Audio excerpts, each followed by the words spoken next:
Just before 3:30 came a moment of relief for dozens of emergency service workers. After a delicate 2-hour rescue operation beside a busy road, the driver was stretchered away. He was airlifted to a Melbourne hospital in a serious but stable condition. The crash happened on Yarrawonga Road, just kilometres outside of Wangaratta. We were called to a road crash at about 1:36 this afternoon. Elderly gentleman had come off the road and the vehicle was on its side. Police suspect he was suffering from low blood pressure when he lost control of his car and rolled down an embankment. Emergency services, including the CFA, SES, paramedics and police, raced to the scene and had to cut off the roof before he could be freed. Traffic was reduced to one lane while the scene was cleared. Emergency services are using the crash as a reminder to all drivers to exercise caution when on the road. They say the 92-year-old driver is incredibly lucky to be alive. It really reinforces when you go to jobs like this the importance of being safe on the roads. It can happen to anyone. A split-second distraction on the roads can lead to a tragedy. The elderly driver is expected to make a full recovery. Investigations are continuing. Josh Matthews, Win News.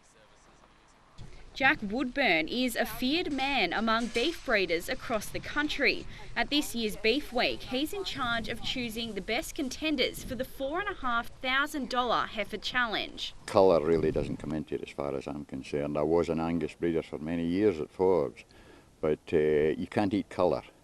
It's a red meat industry we're in. More than 6,000 registered stud cattle representing 30 breeds are on display over the 9-day event. And it is an opportunity for a stud breeder or a commercial breeder to put forward into the shop window in view of the general public to let them see really what they've got. Tabletop Angus Stud took out the heifer challenge last year and the owners are hoping for a back-to-back victory. They're quite natured, they're long-bodied, they've got a fair bit of depth, they're fertile.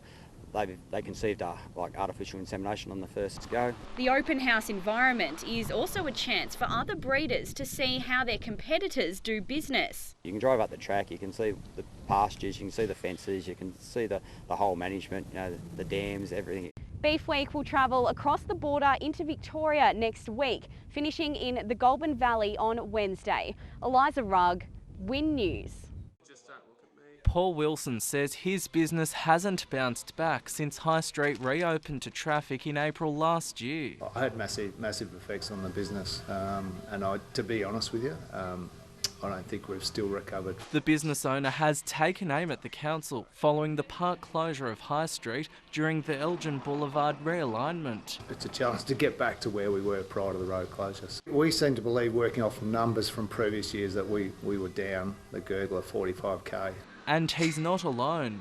Ron Montgomery from the Carriers Arms Hotel estimates he's lost $130,000 in trade. Ripped the guts out of us. It went 6 weeks road work turned into 13 weeks and we were down probably 10 grand a week. The publican says the works on Church Street have taken a toll. You just don't get people back with the click of the finger.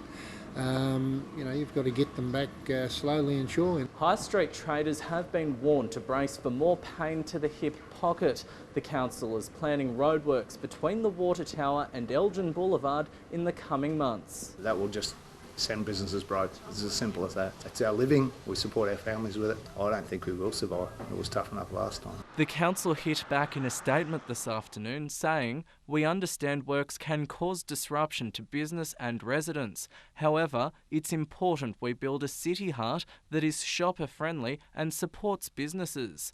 Josh Matthews, Win News. Just need to do a quick check here, Tom. And then we'll get going, mate.